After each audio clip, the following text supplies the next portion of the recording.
satu SKS praktek dan satu SKS teori ya. Jadi nanti untuk satu SKS teori maupun praktek itu dia berisikan 16 kali 170 menit. Jadi sekali dosen itu dia mengajar itu 170 menit. Untuk jadi 170 menit untuk teori terbagi atas 3 bagian. Yaitu yang pertama adalah tatap muka, mau seperti ini ataukah mengirimkan link video, itu selama maksimal 50 menit. Kemudian dilanjutkan dengan tugas terstruktur dan tugas mandiri selama 2 jam. Kalau praktikum juga waktunya sama, 170 menit. Tapi kalau teman-teman di kayak mana nih, tahu kata mau kasih praktikum dorang di mana? Mesti terbang ke sana dulu, Panggai Parau, dari Sorong ke kayak mana, baru tong praktikum di sana. Terus, apa namanya? Untuk praktikum ya tetap praktikum. Kalau saya tidak tahu nanti mekanisme di kayak mana seperti apa. Tetapi kalau mekanisme di Sorong adalah seperti biasa, praktikumnya di kampus, terus kemudian sebelum masuk harus ada laporan pendahuluannya dulu, kalau tidak ada Anda di luar, terus kemudian masuk ke dalam ada pretestnya dulu, kemudian ada post-testnya dulu. Post-testnya setelah habis praktikum, ya seperti itu, seperti biasa. Nah, untuk prosedur perkuliahan, seperti biasa dalam peraturan akademik sudah dibilang bahwa jika 15 menit Anda terlambat, Anda di luar. Sama juga, malah lebih enak kalau seandainya buka room seperti ini. Lebih dari 13.15, maka Anda tidak diizinkan masuk. Saya tidak menerima WA. Bapak, saya tidak masuk. Oh, kalau kamu tidak masuk, berarti tempatmu di luar. Terus kemudian, untuk mekanisme penilaian. Untuk mekanisme penilaian sendiri, untuk tatap muka, untuk kehadiran itu seperti biasa 10%. Terus kemudian untuk tugas seperti biasa 20%. UTS itu 30%, UAS dan OSC itu 40%. Jadi jika Anda tidak masuk 1 kali pertemuan ataukah Anda tidak mengerjakan tugas pada hari itu, berarti Anda sudah kehilangan 10% nilai untuk pertemuan, 20% untuk nilai tugas. Bapak, kalau saya tidak masuk di room, tapi saya mengerjakan tugas bagaimana? Aduh, rekaman saya sudah ada dan saya publis di YouTube. Jadi saya bisa kenal wajah-wajah ini namanya siapa, Jika Anda mengirimkan tugas, otomatis saya delete. Terus ditanyakan, Bapak saya sudah kirim tugas, kok hadir kah tidak? Kalau kau tidak hadir, ya berarti kamu nggak usah ngerjain tugas karena sudah dihitung bahwa Anda tidak hadir pada itu. Seperti itu. Dan itu nanti akan berpengaruh. Jadi seperti biasa kalau Anda sudah tahu semua, kalau mungkin Bapak Ibu yang dari kayak mana mungkin belum tahu ya, bahwa kalau mekanisme yang dulu itu biasanya nilai tugas itu mendongkrak nilai UTS dan nilai UAS. Jadi saya ini biasanya malas untuk kasih UAS anak-anak ini. Karena ya sudah pasti nilainya itu pasti akan 40 ke bawah gitu kan. Terus biasanya itu nilai tugas, biasanya nilai tugas itu akan mendongkrak. Nilai tugas itu akan mendongkrak. Nah, kemudian apa lagi ya? Sudah berubah, mekanismenya sudah berubah sekarang.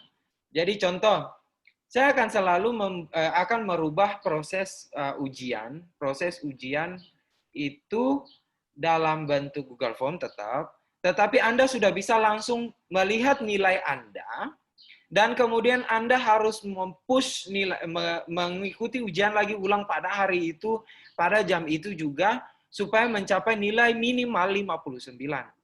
Jadi ketika Anda ngisi, pas silahkan lihat nilai Anda, ternyata nilai saya itu kurang dari 59, Anda bisa login lagi ulang, Anda silakan lagi mengikuti ujian ulang sampai minimal 59 itu dia terpenuhi. 59 itu kan nilainya B.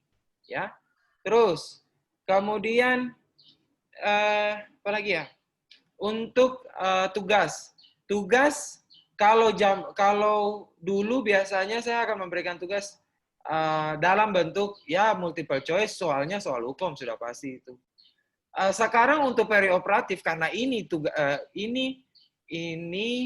apa namanya semester akhir, maka tugasnya Anda adalah menganalisis jurnal setiap kali pertemuan. Tidak ada lagi soal-soal hukum. Ngapain saya kasih Anda soal hukum? Anda tidak bisa ikut hukum tahun ini kok. Anda tidak bisa ikut hukum juga tahun depan karena hukum terakhir kan tahun ini.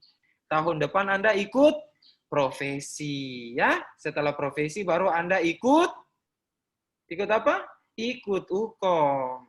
Nah, berarti yang sekarang karena Anda butuh jurnalnya sebanyak mungkin untuk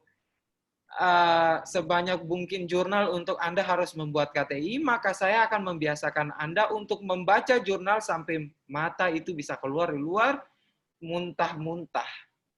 Jadi 16 kali pertemuan itu adalah 16 kali jurnal yang harus Anda analisis. Jadi sudah nggak capek-capek lagi. Saya bilang, ya saya kirim Anda jurnal ya, silakan dianalisis. Nanti 2 jam kemudian silakan Anda kirim ke saya. Gitu. Tenang aja, nggak susah-susah. Jurnalnya tetap bahasa Inggris, analisisnya gampang kok. Ya, analisisnya gampang, nggak usah banyak-banyak. Cuma pakai Picot kan, tahu kan Picot. Seperti itu. Oke, sekarang waktu saya tinggal berapa menit ya? Oke, sekarang kita akan masuk dengan keperawatan perioperatif. Paling nggak enak tuh kalau seandainya kuliah seperti ini nih, karena saya nggak bisa sharing antara teman-teman yang dari kayak mana sama teman-teman yang di Sorong. Maksudnya kalau teman-teman di kayak mana itu kebanyakan kan memang yang sudah di fasilitas kesehatan. Jadi mereka bisa sharingkan kira-kira pengalaman apa yang ada di rumah sakit itu sampai nanti bisa ada sampai sekarang itu seperti itu. Nah, sekarang Bapak dan Ibu semua, hari ini saya akan membahas tentang keperawatan perioperatif. Ya. Sekarang untuk keperawatan perioperatif ini saya ingin menggugah pikiran kritisnya Bapak dan Ibu. Sebenarnya ini kan kegawat daruratan, perioperatif, itu sebenarnya adalah mata kuliah komprehensif yang sebenarnya teman-teman itu kalau untuk KDM, KMB, dan kawan-kawannya itu sudah paham. Ya. Nah, sekarang ketika masuk di kegawat daruratan, apalagi masuk di perioperatif, berarti teman-teman sudah paham betul tentang tindakan-tindakan keperawatan yang ada dari mulai keperawatan dasar sampai di KMB. Apalagi sekarang nggak ada. Nah, untuk keperawatan perioperatif ini, saya ingin menggugah pikiran Bapak dan Ibu bahwa coba Bapak dan Ibu berpikir bahwa kira-kira yang diterapkan di dalam fasilitas kesehatan Bapak dan Ibu ataukah teman-teman yang baru mulai sementara kuliah tapi sudah pernah turun praktik di rumah sakit, bahkan mungkin saja ada yang tugas di IBS, instalasi bedah sentral, atau di OK, apakah konsep di sana itu sudah berjalan dengan baik atau belum? Nah, saya ingin memberikan konsep yang sebenarnya kepada Bapak dan Ibu bahwa gaji yang paling besar di rumah sakit itu sebenarnya kalau yang menurut kacamata saya lihat adalah orang di IGD, orang di ICU, orang di IBS. 3 itu yang gaji paling besar tuh. Insentif, bukan gajinya sih, insentifnya yang paling besar. Insentifnya dapat double-double lagi. Karena apa? Mereka bertiga ini berurusan dengan hukum dan berurusan dengan keselamatan dari pasien. Nah, cuman yang harus kita patuhi di sini adalah paling tidak kita itu menjalankan proses dari perioperatif ini itu secara baik dan benar mengikuti fase-fasenya. Dinamakan dengan perioperatif itu karena memang dia terdiri atas 3 fase, yaitu fase praoperasi, kemudian fase intraoperasi atau selama operasi, dan kemudian tahap pasca operasi. Nah, keperawatan perioperatif itu adalah proses atau rangkaian keperawatan, ya. Itu jadi bukan rangkaian medis, tapi rangkaian keperawatan. Apa prosesnya di setiap fase-fase pre, intra, maupun pasca operasi. Itu yang dinamakan dengan perioperatif. Kalau dalam kedokteran dibilang bahwa itu bedah, itu urusan mereka. Kita keperawatan bicaranya soal perioperatif. Ya. Kemudian ketika perioperatif ini adalah rangkaian keperawatan, maka kita itu harus menggunakan proses keperawatan, ya, proses keperawatan yang berpedoman pada standar keperawatan dan etika di dalam keperawatan, teristimewa dalam menjalankan kompetensi dalam asuhan keperawatan perioperatif, ya. Nah, dalam seperti tadi saya bilang bahwa fase perioperatif itu dia terdiri atas 3, yaitu mulai dari fase preoperatif sampai nanti pasca. Jadi dari mulai pasien itu dia ada di ruangan sampai dia kembali ke ruangan itu. Ya, itu yang dinamakan dengan fase perioperatif. Nah, pada saat fase praoperasi. Pada saat fase praoperasi, seorang perawat itu tugasnya itu adalah dia harus mengecek dulu kondisi pasien.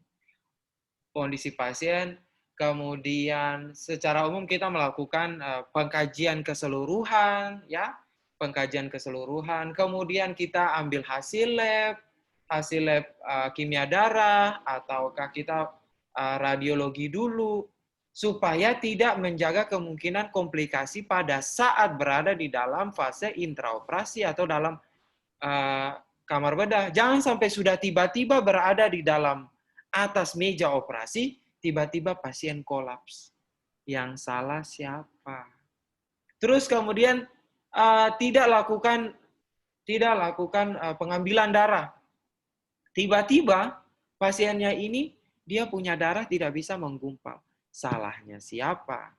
Dia punya penyakit hemofilia contohnya. Jadi pas potong berdarah sampai entah sampai kapan. Terus akhirnya meninggal. Terus kalau tidak melakukan radiologi, patah di rusuk kanan, operasi di rusuk kiri, apa enggak lucu itu? Ya. Makanya di dalam fase praoperasi itu, asesmen atau pengkajian itu merupakan hal yang paling penting, ya. Jangan lupa ketika fase praoperasi itu pasien itu diedukasi. Kalau kalau dokter anestesi dan dokter bedah pamalas untuk kasih edukasi untuk pasien, maka kita sebagai perawat tugasnya adalah memberikan edukasi. Dalam Undang-Undang Keperawatan sudah dibilang bahwa D3 keperawatan hanya bisa untuk pendidikan kesehatan tapi tidak bisa konsultasi. Yang bisa melaksanakan konsultasi adalah seorang yang profesi. Berarti Anda nanti ketika selesai melakukan profesi, Anda sudah bisa untuk melaksanakan ini. Anda bisa untuk melaksanakan edukasi kepada pasien. Tanya dulu pasiennya. Orang Indonesia ini kan biar kelihatan jago-jago, tapi dia itu sebenarnya takut sekali. Jadi makanya harus dilakukan edukasi kepada pasien. Supaya apa? Supaya jangan dia cemas. Iya kan? Supaya dia cemas. Dan jangan lupa, kekuatan spiritual itu sangat kuat. Kita boleh belajar sampai di ujung dunia, tetapi Tuhan yang menentukan. Jadi otomatis pada saat Anda memberikan edukasi kepada seorang pasien itu, jangan lupa penguatan spiritual kepada beliau itu. Nah, di dalam pasca operasi, jangan lupa barang satu ini. Informed consent, Bapak dan Ibu. Informed consent itu menjadi hal yang sangat-sangat penting. Saya baru saja melaksanakan baru saja dengan anak bimbingan saya itu kita melaksanakan penelitian tentang informed consent, di IGD. Spesifikasinya di IGD. Ya, spesifikasinya di IGD. Sekarang mungkin Bapak dan Ibu akan kebingungan bahwa kenapa kami memfokuskan penelitian ini di IGD?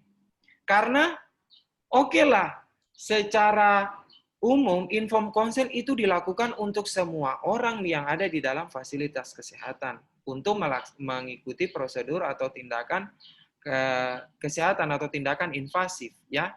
Tetapi apa bedanya pelaksanaan informed consent di bangsal yang lain selain di IGD?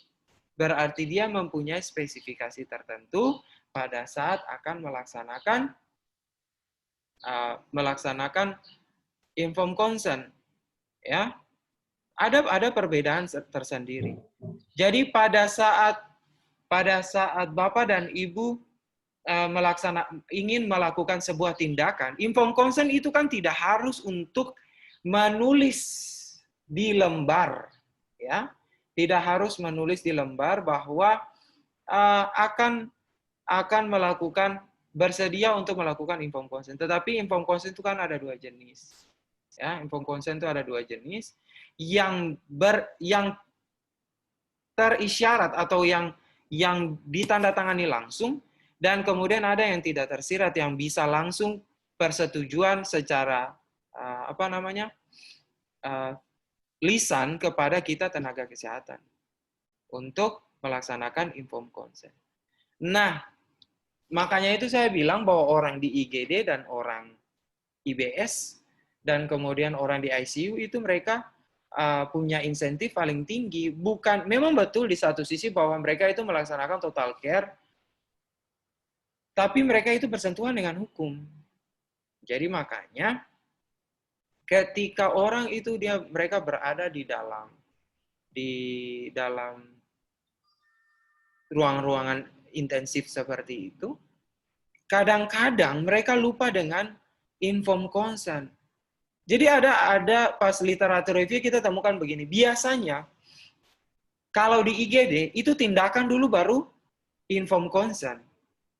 Ya, IGD ada tindakan dulu baru informed consent. Ya syukur kalau seandainya kita punya pasien ini orang bodoh-bodoh. Tapi kalau kita punya pasien ini orang intelek, dia tanya begini, pas datang tindakan, tidak ada ngomong si A, si B minta izin untuk lakukan tindakan, langsung eksekusi, potong jari. Apa keluarga nggak ngamuk?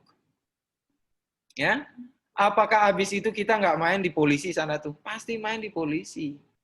Yang paling apesnya itu adalah contoh, lulusannya SPK, tidak masuk di dalam anggota PPNI. Lah kira-kira siapa mau lindungi mereka? Oke, katakan dia perawat, tetapi maaf, perawat itu dihitung dari D3 naik ke atas. SPK tidak. Itu siapa mau tolong mereka? Itu kejadian sudah paling banyak sekali kejadian seperti itu. Terus kemudian, kalau kita dengar-dengar berita, contoh yang di Jakarta, pasien ibu-ibu pasiennya nyeri, terus kemudian si perawat datang mau melakukan tindakan. Nggak ngomong A, nggak ngomong B, langsung buka baju pasien, langsung bui. Itu berarti tugas kita adalah harus memberikan edukasi dan informed consent. Bapak dan Ibu juga ketika nanti memberikan informed consent itu tidak langsung bilang, Bapak dan Ibu kita mau lakukan tindakan, silakan tanda tangan informed consent. Tugasmu adalah, Bapak dan Ibu, tugasmu adalah memberikan edukasi dulu, pasien paham dulu, baru pasien tanda tangan. Ya, bukan berarti bahwa kita pasien itu mentang-mentang dia membutuhkan bantuannya kita, lalu kita seenak jidatnya itu langsung memberikan instruksi kepada mereka, lalu mereka iya saja. Bapak dan Ibu, bersyukurlah fasilitas kesehatan atau rumah sakit itu cuma ada satu di tempatnya Bapak dan Ibu. Kalau seandainya ada rumah sakit lain yang memiliki pelayanan lebih baik daripada rumah sakitnya Bapak dan Ibu, maka Bapak dan Ibu punya rumah sakit itu tidak pakai. Karena apa? Pelayanan yang buruk. Itulah kenapa ada hubungan antara inform consent dengan kepuasan. Itulah kenapa sampai dasar itu membuat rumah sakit swasta itu dia lebih maju daripada kita punya rumah sakit negeri. Karena apa? Segi kualitas. Kenapa harus dibuat segi kualitasnya? Ya iyalah kalau mereka kalau kerja di swasta begitu, kalau Anda punya pelayanan tidak bagus, maka Anda langsung diputus lehernya. Silakan Anda out. Begitu. Ini juga nanti jadi pelajaran untuk Anda-Anda yang mau lulus ini. Besok ketika Anda mau lakukan tindakan di rumah sakit atau Anda mau masuk di rumah sakit, pertama Anda harus cantik dulu. Ya, Anda harus cantik, Anda harus ganteng dulu. Tuh, pakai minyak wangi. Supaya pasien itu, kalau orang jatuh cinta itu biasanya dari mata turun ke hati. Sama kayak pasien begitu, dia lihat saja dia sudah senang. Lah kalau seandainya datang dengan muka yang murung-murung berantem dengan pacar di rumah kan, pacar di HP, berantem dengan suami dan istri di rumah gitu kan. Terus nanti datang di rumah sakit itu dengan muka yang murung-murung, kaget begini belum mandi. Mau datang tindakan ke pasien itu Tuhan. Pasien bilang, ya Tuhan saya mati sudah hari ini. Memang perawatnya itu mukanya itu sudah tidak enak dipandang. Jadi tolong, ya, tolong. Begitupun juga dengan tindakan preoperatif. Kan Anda tindakan preoperatif itu adalah Anda melakukan tindakan pada hari itu dan harus selesai hari itu. Jadi pasien ini bilang begini, aduh, Ibu Suster dengan Bapak Mantri ini, dong panggil besok tuh nurse ini dan nurse ini tuh, dong ganteng sekali dari sana lihat Suster punya bibir merah tuh, terus kemudian Mantri saja, pomade saja sudah bikin kepala menyala sampai orang sudah bisa bakaca di kepala padahal itu ada rambut itu orang sudah pengen untuk sembuh. Sudah Bapak sampai di kamar operasi, Bapak potong saya tidak usah lagi tanya-tanya banyak. Karena apa?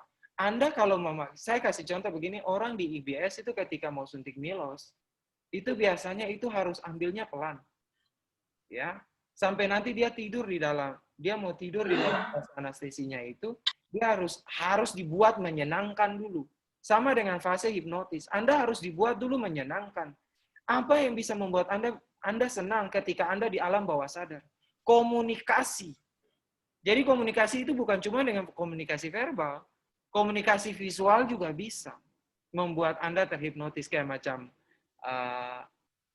Anda lihat Anda punya pacar begitu, terhipnotis gitu dengan kecantikannya, atau Bapak dan Ibu bisa lihat suami dan istrinya begitu sampai bisa jatuh cinta begitu. Sama seperti orang berada di dalam kamar operasi. Ya. Jadi saya mohon Bapak dan Ibu dan teman-teman semuanya, keperawatan perioperatif itu bukan cuma sekedar Bapak dan Ibu melaksanakan tindakan seperti biasa. Ya. Bukan hal yang sepele. Bukan cuma keperawatan perioperatif, tetapi keperawatan secara umum Bapak dan Ibu. Ini soal bagaimana Bapak dan Ibu itu melihat Bapak dan Ibu punya diri masing-masing dan kemudian ditransformasikan kepada kita punya pasien karena kita sama-sama manusia. Difikirkan bahwa kalau saya bangun pagi, saya harus gosok gigi dan harus mandi.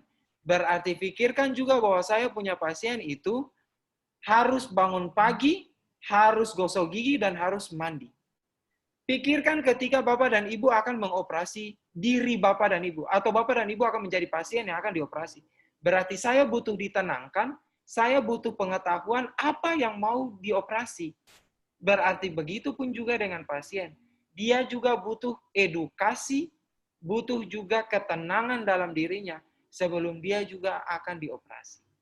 Itulah fase di dalam fase praoperatif, Bapak dan Ibu. Mungkin saya akan membahas hanya sampai di dalam fase praoperatif. Karena kita dibatasi waktu hanya 40 menit. Bapak dan Ibu, silahkan nanti jika ada yang mau ditanyakan, silahkan Bapak dan Ibu bisa komen di YouTube karena video ini sudah ada di YouTube.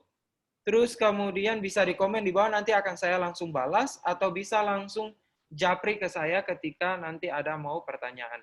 Hari ini, saya akan berikan bonus, tidak akan memberikan Anda tugas dulu. Pertemuan berikutnya, Bapak dan Ibu siap-siap laptop, ya, Bapak dan Ibu siap-siap laptop untuk mengetik, ya mengetik nggak banyak. Saya minta Bapak dan Ibu dan teman-teman semua bahwa jangan coba-coba tugas itu SCTV, satu untuk semua. Kirim kemari dan langsung akan dicek similarity atau cek kesamaannya. Ketika ada yang sama, langsung akan kami kembalikan kepada Bapak dan Ibu dan otomatis nilai Bapak dan Ibu tidak ada di hari itu. Sampai di sini. Saya cukupkan sampai di sini. Selamat sore. Jika nanti ada yang mau ditanyakan bisa WA langsung ke saya karena Zoom-nya ini sudah mau habis. Sudah last minute. Oke? Halo? Oke, Bapak. siap. Siap, Bapak. Iya, Pak. Iya, Pak. Oke, selamat sore untuk semua dan dadah. Ya, Bapak. Bapak. Makasih banyak. Terima kasih, Bapak.